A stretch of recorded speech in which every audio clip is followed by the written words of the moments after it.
Bien,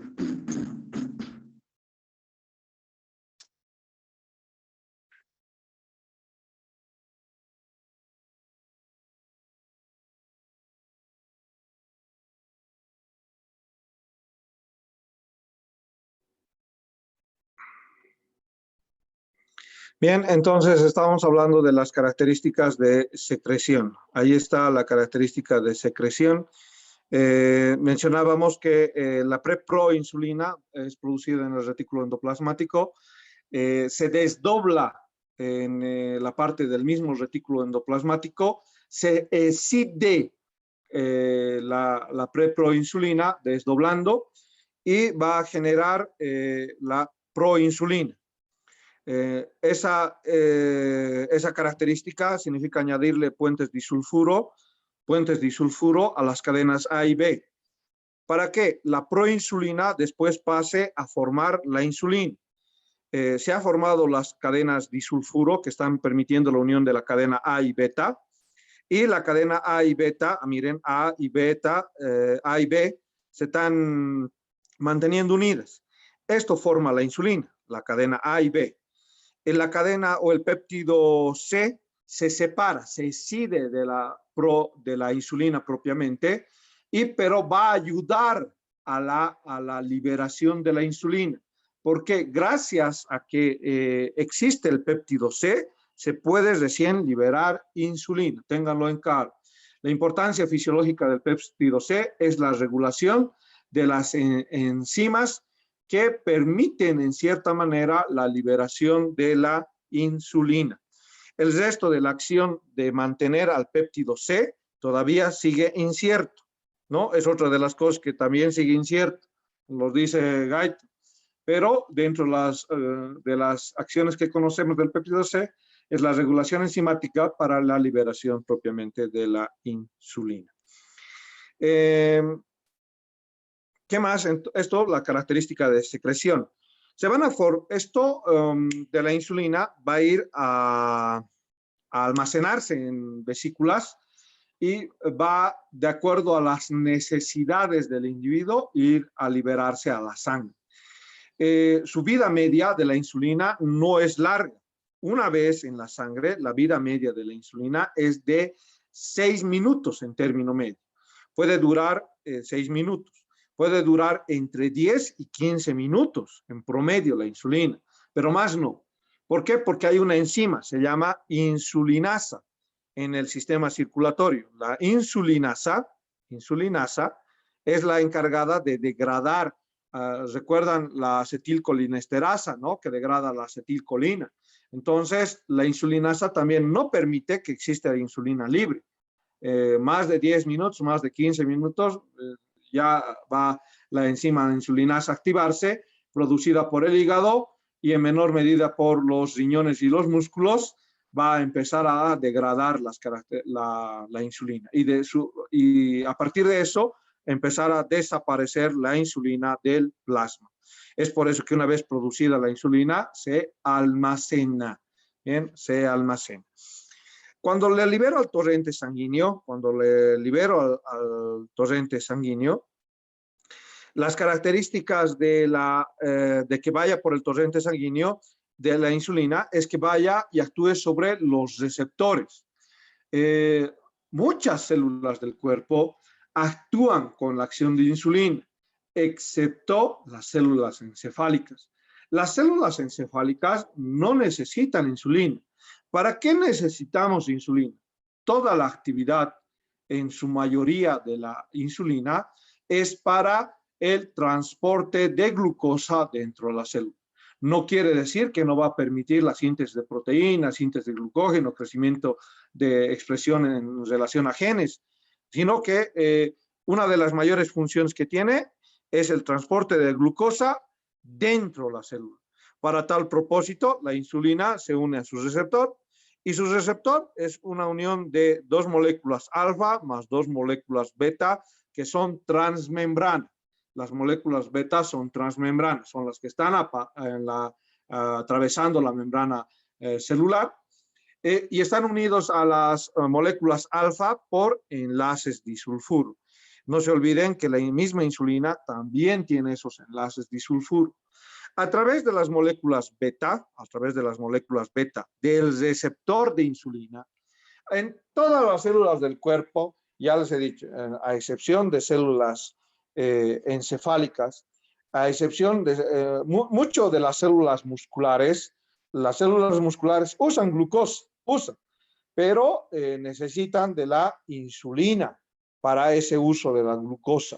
Entonces, las células musculares, cardíacas, lisas, esqueléticas, la cardíaca usa bastante glucosa y también utiliza entre sus fuentes energéticas ácidos grasos para producir ATP y esa energía, el desplazamiento de las fibras de actina y miosina. ¿Qué hace? Se une a la cadena beta activa la tirosina sinasa. La tirosina sinasa modifica los receptores de insulina RAS fosforilizando dichas enzimas.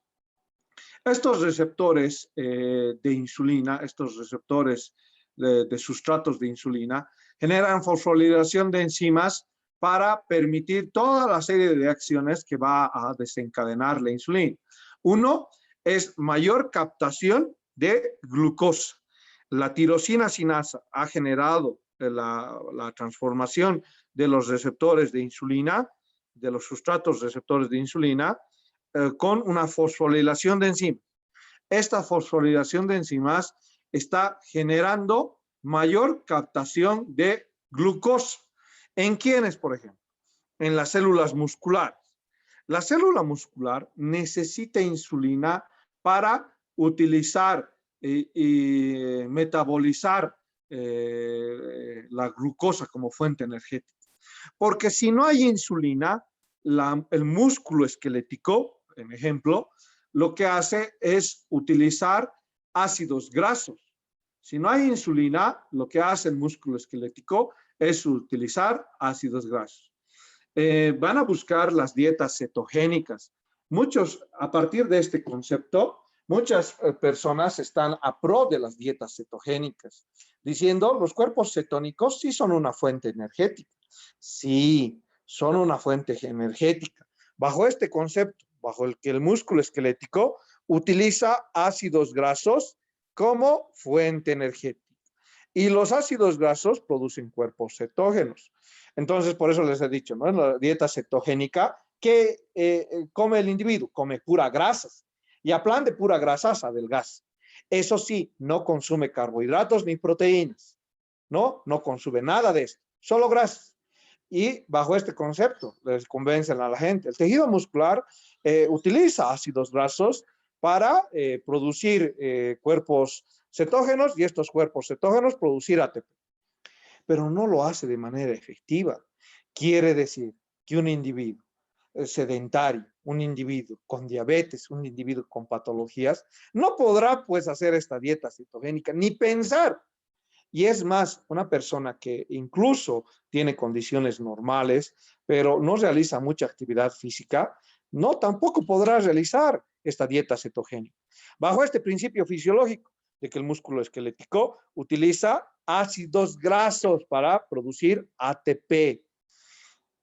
Si el músculo necesita mayores cantidades de producción de ATP, lo que va a hacer es utilizar glucosa. No se olviden, ustedes han visto las fuentes energéticas en la contracción muscular, en fisiología 1, ¿no? ¿Recuerdan cuáles eran las fuentes energéticas para el músculo esquelético? Capítulo 7, si no me equivoco, eran aerobias y anaerobias, ¿no? Y entre esos mecanismos aeróbicos está la glucosa. Y los mecanismos anaeróbicos para periodos de segundos están los ácidos grasos. ¿Bien? Entonces, eso me sirve para entender esto del músculo esquelético. El músculo esquelético, a través de la insulina, lo que va a hacer es generar proteínas. ¿Qué proteínas? Las características de transportadores de glucosa, las GLUT4. Entonces, esto de amarillo le voy a poner el nombre de GLUT4.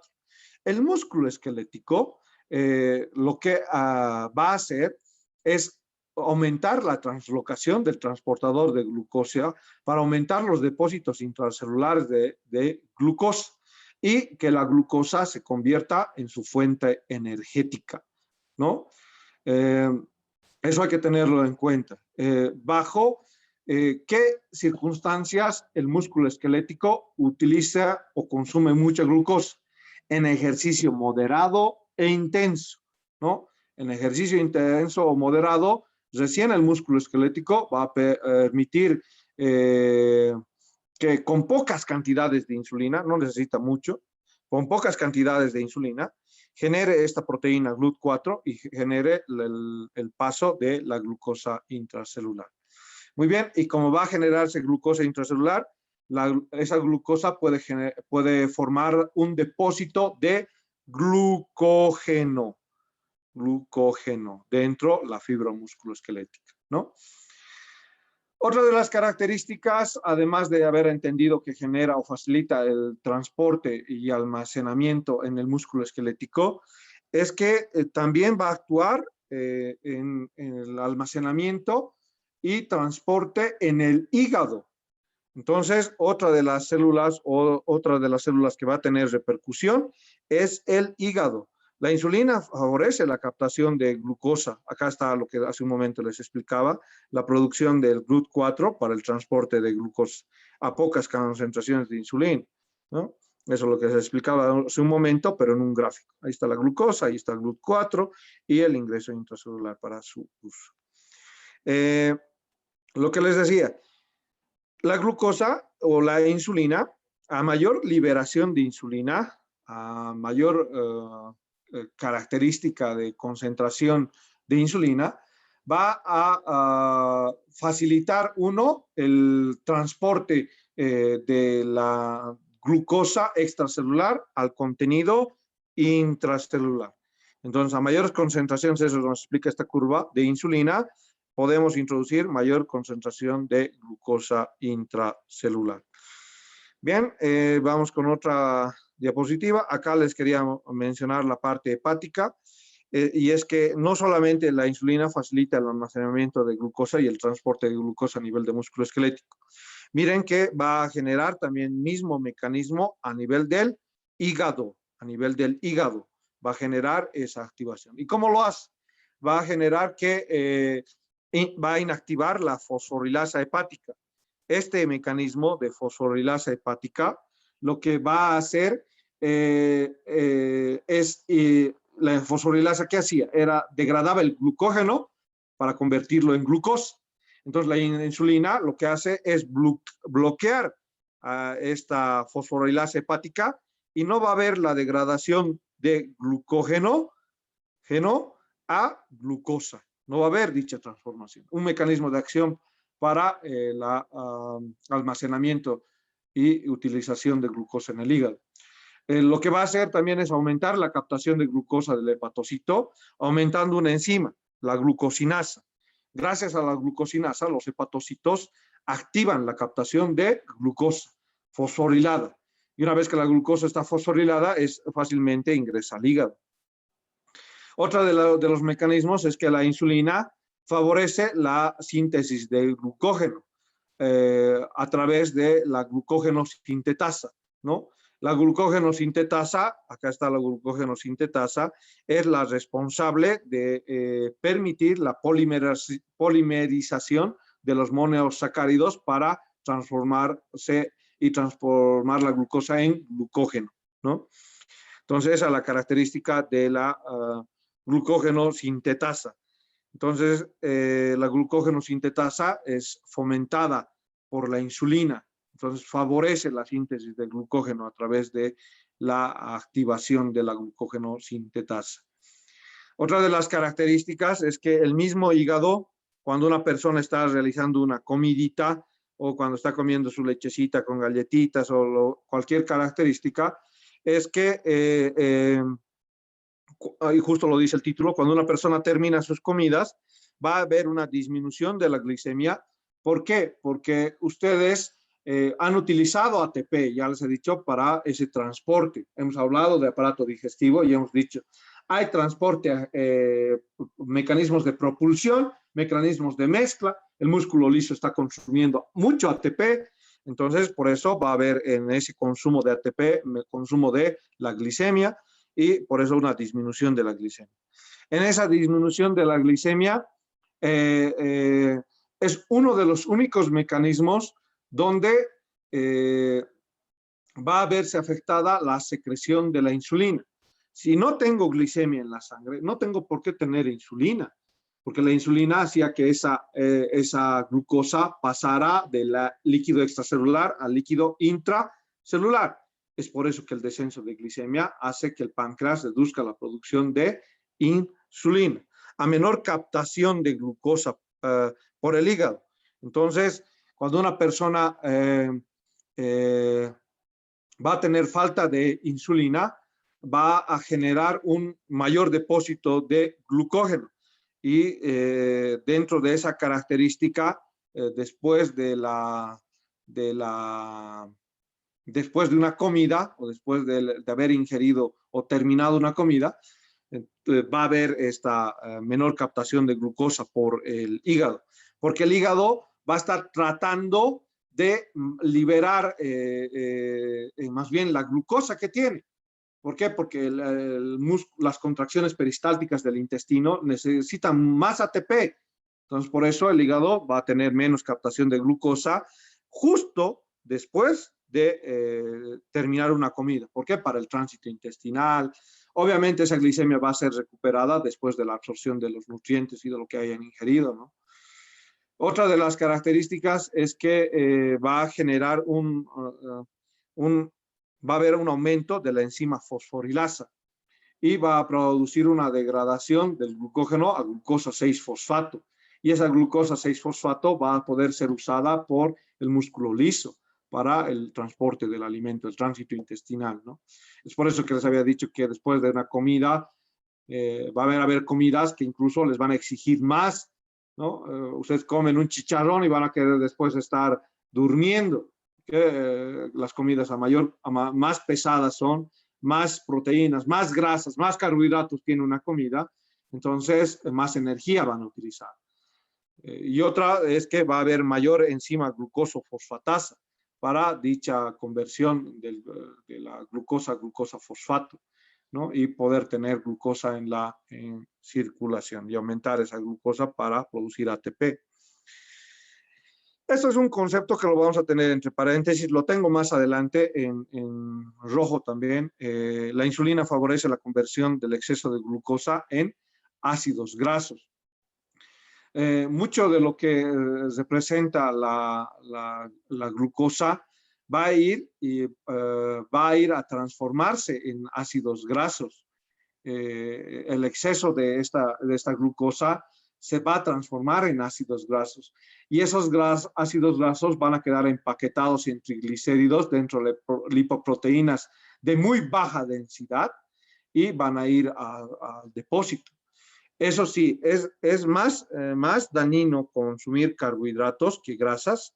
Sí, los carbohidratos son más dañinos, porque muchos de esos carbohidratos, si no los uso, si no los voy a usar como fuente energética, quiere decir, voy a hacer alguna actividad, entonces no me sirven, más bien a lo contrario, van a ir a generar depósito. Y esto sucede ¿por qué? Vamos a ir explicándolo por qué. En breve vamos a explicar por qué. Esto es otro capítulo importante. Las células encefálicas son permeables a la glucosa. Pueden aprovechar la glucosa sin intermediación de la insulina.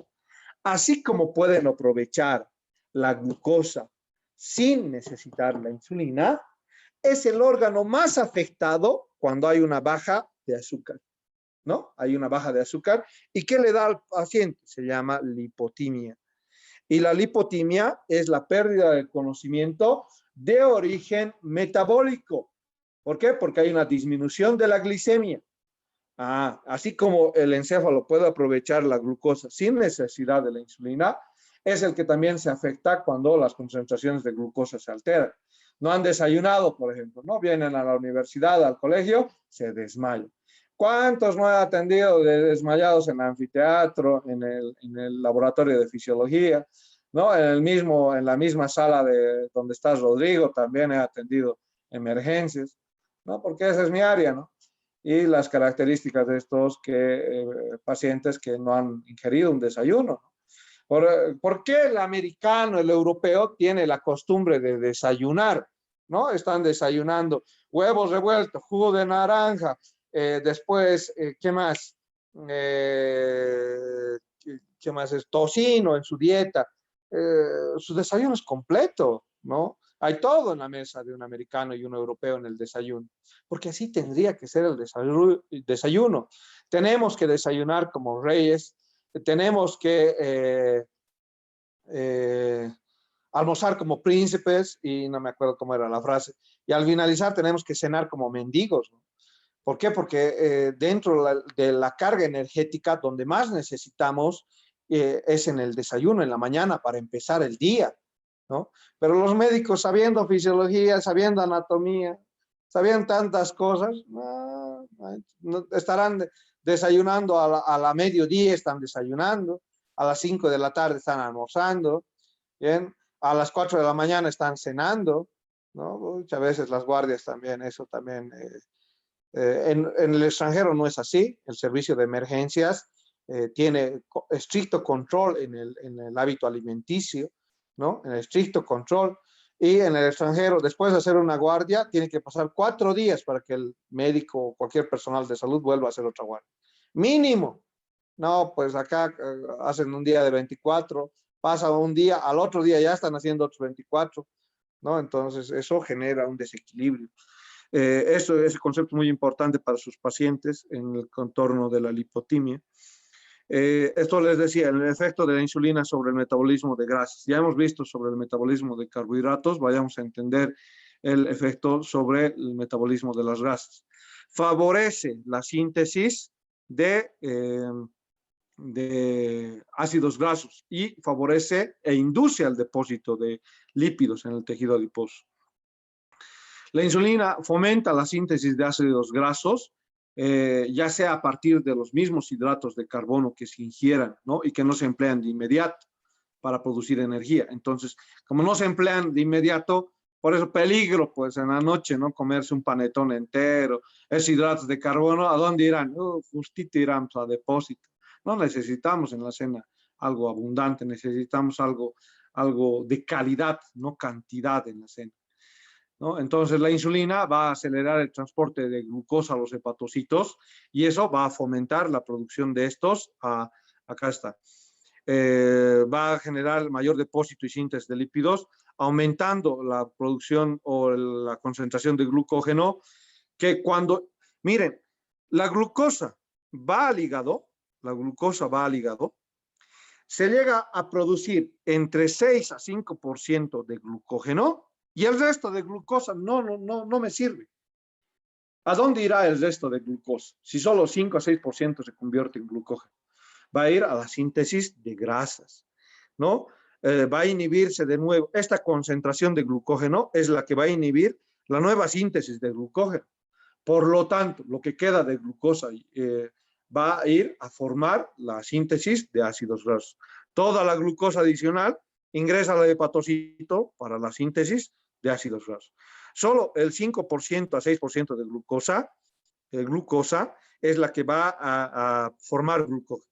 Y cuando se ha formado esta cantidad, este glucógeno va a inhibir la nueva síntesis de más glucógeno. ¿Bien? Otra característica de función es que el ácido cítrico, a partir de los isocitratos en la cadena energética de la fosforilación oxidativa, va a formar manolil. La acetilcoenzima A va a ir a formar manolil. Y la manolil coenzima A se convierte en un sustrato o la primera línea para producir ácidos grasos, ¿no? Ácidos grasos. Y acetilcoenzima A puedo obtener la de aminoácidos, puedo obtener la de carbohidratos, y contrario a lo que tendría que seguir. ¿Por qué? Porque de la acetilcoenzima tendría que ir a conseguir piruvatos y de piruvatos ATP, pero no, va y se forma manolil. ¿Por qué? Porque mucha glucosa, pues el individuo ha ingerido mucha glucosa y ya más del 5 y 6% que necesitaba para glucógeno, y va a formar ácidos grasos. Y esos ácidos grasos van a sintetizarse en el hígado y van a formar triglicéridos. Se van a unir los ácidos grasos y van a formar triglicéridos. Estos se van a unir a lipoproteínas y van a permitir la circulación de esos triglicéridos, ¿no? Es así que los pacientes pueden alterar las concentraciones de grasas de estos individuos. Ahora sí, para controlar dicho efecto, ya ha formado los triglicéridos, pero algo más hace la insulina. Lo que hace es activar a la lipasa. Ha producido, qué interesante es la insulina, ¿no? Todo esto ha hecho con el exceso de glucosa, ha producido ácidos grasos. Y aún así, la insulina activa la lipasa. ¿Para qué? Para que estos triglicéridos se conviertan en fuente energética y se degraden propiamente, ¿no? Lipoproteína lipasa, así se llama, en las paredes del tejido adiposo. Y si una persona tiene concentraciones adecuadas de insulina, o mientras las tenga, en torno a la masa corporal que tenga el individuo, va a producir la lipasa, lipoproteína lipasa, su nombre completo, ¿no? Lipoproteína lipasa. Va a producir la lipoproteína lipasa. Y por lo tanto, además que ha producido ácidos grasos, tiene la propiedad de producir la lipoproteína lipasa, cosa que no va a tener el diabético. ¿Por qué? El diabético tiene menos insulina. El diabético no hay insulina. El diabético sí va a usar ácidos grasos como fuente energética, pero no va a desarrollar una activación de la lipoproteína lipasa para contrarrestar la producción de estos triglicéridos. Por lo tanto, el individuo que tiene diabetes, además de yo controlarle en sus glicemias, ¿no? Viene a mi consultorio, le pido glicemia en ayunas, ¿no? ¿Qué más le voy a pedir? Perfil lipídico. ¿Y qué influye el perfil lipídico? Colesterol total, triglicéridos, HDL, LDL, en lipoproteínas, triglicéridos totales. Esto es un perfil lipídico. ¿Por qué? Porque sé que los pacientes diabéticos que tienen alteraciones de la insulina van a tener alteraciones de las grasas, del metabolismo de grasas. ¿Por qué? Porque la insulina tenía un metabolismo sobre dichas grasas. Pero al no tener esa insulina, el paciente diabético va a tener alteración de todo su perfil lipídico. Bien, la insulina, por eso acá está, inhibe la acción de la característica esto no es inhibe. Acá la insulina activa, esto no es inhibe, corrijo la diapositiva, aquí no es activa. La insulina inhibe, el concepto de inhibe, ahí está, no hay inhibe. Lo contrario, la insulina activa la lipoproteína lipasa, ¿no? La acción de la lipasa. Y la insulina fomenta el transporte de glucosa a las células adiposas ¿para qué? Para que las células adiposas utilicen la glucosa como sustratos para formar ácidos grasos, ¿no? Entonces, ahí, otra de las características en rojo, por eso, la deficiencia de insulina aumenta el uso de grasas con fines energéticos. ¿Por qué? Porque, principio básico, la insulina, ¿qué hacía? Iba a los receptores, la insulina, y permitía la síntesis para el transporte de la glucosa intracelular. Ese es el principio básico de la insulina. Ante la deficiencia de insulina, no voy a poder usar glucosa. ¿Por qué? Porque el paciente no tiene insulina. Por lo tanto, ante la deficiencia de insulina, ¿qué va a usar el individuo? No puedo usar glucosa. A ver, otra cosa parecida que me dé energía. usaré ácidos grasos. ¿Por qué no voy a usar ácidos grasos? Me da ATP. Muy bien, riesgoso. ¿Por qué? Porque el individuo que va a estar usando ácidos grasos va a producir más cuerpos cetónicos. Bien, y mayor cuerpos cetónicos va a producir acidosis. Y eso es lo que se conoce como la cetoacidosis diabética. Porque el diabético no está pudiendo utilizar glucosa porque no tiene insulina. Por lo tanto, está usando sus grasas y las grasas están produciendo cuerpos cetónicos y los cuerpos cetónicos le van a llevar a una cetoacidosis diabética. Y una cetoacidosis diabética al coma y un coma a la muerte del paciente. Otro consejo, el consumo, miren, otra de las cosas, el consumo exagerado de grasas durante la falta de insulina provoca pues la cetoacidosis. Una cosa es de por sí que ya el individuo no tenga insulina, ya.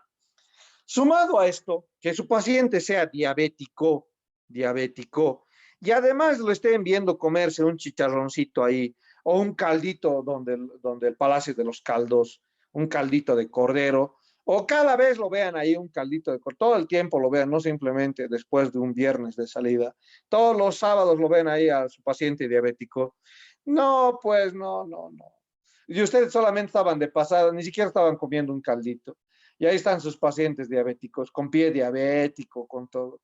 No les da ganas de atenderles después con voluntad. Les juro que a veces no hay paciencia y no hay juramento hipocrático que valga para paciente que no quiere curarse, que no quiere sanarse. Principio fundamental de acción para con sus pacientes es que el paciente quiera curarse. Les ayude a ayudarlo, porque si él ha venido a ustedes es porque quiere ayuda, pero que él también ponga de su parte. Los pacientes diabéticos tienen muchas restricciones, no les pongan restricciones de golpe, no les digan no coma esto, no haga esto, no toma esto, porque les van a causar depresión a sus pacientes. Háganlo con psicología, van a llevar psicología, no sé si ya han llevado psicología, van a llevar psiquiatría, y dentro de eso vean a los médicos cómo cómo convencen a sus pacientes. Mayor o mejores resultados va a tener aquel paciente o aquel médico que convence a sus pacientes. Convénzanlos, tengan el arte de convencimiento, hipnotícenlos con su palabra, explíquenles de manera correcta, explíquenles de manera sencilla a algunas personas que no puedan llegarles a comprender. Si ustedes se toman su tiempito para hacer eso, realmente habrán hecho un tratamiento. Porque si no se toman su tiempito para explicarles qué es y por qué es, a veces los pacientes no quieren un poquito más de explicación. Y ustedes se darán cuenta, verán. Y si quieren, denles esa explicación. Sean pacientes con sus pacientes. Bueno, entonces, dentro de esa característica de producir y además que el paciente diabético consuma, grasas, va a aumentar, ahí están de color celeste los cuerpos cetónicos, y el aumento de los cuerpos cetónicos va a causar la cetoacidosis diabética. Altera el pH. La insulina facilita el depósito o la síntesis de proteínas. ¿Cómo lo hace? Aumenta, miren, ahí está la flechita, el transporte de muchos aminoácidos al interior de la célula. Aumenta la traducción del ARN mensajero, la transcripción de determinadas sustancias génicas de ADN para producir la síntesis de proteínas. Disminuye el catabolismo de proteínas, va a ahorrar, pues entonces la insulina diga, oh, no, va a ahorrar, necesitamos estas proteínas. Y va a tener menos glucogenia. ¿Por qué? Porque muchos de los sustratos para producir glucogenia eran aminoácidos. Entonces, no, la insulina va a decir, no necesitamos esos aminoácidos para esta otra, para síntesis de proteínas. No necesitamos para glucogenia. Necesitamos aminoácidos esenciales para producir proteína. Necesitamos, ¿cuáles aminoácidos? Necesitamos valina, necesitamos leucina, isoleucina, leucina, sina, isoleucina. Necesitamos otro aminoácido para producir proteínas, tirosina, fenilanina, ¿no? Esos aminoácidos necesitamos. Y esos sustratos a veces los usan para producir glucogenia. La insulina dice no. Entonces, ustedes que tienen insulina, que no son diabéticos, ¿qué van a hacer? Van a tener un depósito adecuado de proteínas. ¿Qué va a pasar con mi paciente diabético? Mañana pasado, cuando vean a su paciente diabético con 60 años, ¿cómo va a estar su cuerpo? Ustedes lo van a tocar sus músculos y por más que realice actividad deportiva no guiada, quiere decir con no una adecuada suplementación, entonces, ¿qué va a pasar con ese individuo diabético? ustedes van a palpar hipotonía en sus músculos van a estar suavitos de ese paciente diabético, a los 60, a los 70. ¿Por qué? Porque no tiene pues insulina, y si no tiene insulina, no, pues no va a facilitar la síntesis de óxido de proteínas. Toda esta maquinaria celular que la insulina me está proveyendo va a ser alterada en estos pacientes diabéticos. ¿Cómo voy a producir la característica de secreción? Yo ya he descrito cómo están mis cadenas alfa A, B y C, o el polipéptido C. A, B van a producirse lo que son estas vesículas de secreción. Vayan colocando nombre y grupo, nombre y grupo, nombre y grupo. Coloquen nombre y grupo, por favor, antes de continuar con esto de secreción. Entonces, estos de la formación de las cadenas alfa y beta ya los hemos descrito. Lo que necesitamos entender es que la glucosa 6-fosfato se va a oxidar a trifosfato de adenosina, que va a inhibir los canales de potasio sensibles a ATP de la célula. Estos canales de potasio se van a cerrar, ¿no? Acá están mis canales de potasio. Vamos a aumentar la imagen y vamos a hablar de dichos canales de potasio. Entonces va a venir la despolarización para la célula con esta glucosa 6-fosfato que se oxida a trifosfato de adenosina, y esto inhibe que los canales de potasio sensibles a ATP de la célula generen una característica de apertura. Se cierran estos, por eso el concepto de cerrado, pero esa dicha despolarización va a permitir la entrada de calcio. Ahí está el canal de calcio abierto. Entonces, en el mecanismo de despolarización, voy a tener calcio que va a ingresar, calcio va a ingresar dentro de la célula.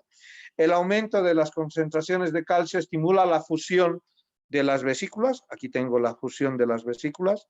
Dicha fusión de las vesículas con la membrana celular, que están conteniendo la insulina, van a producir exocitosis.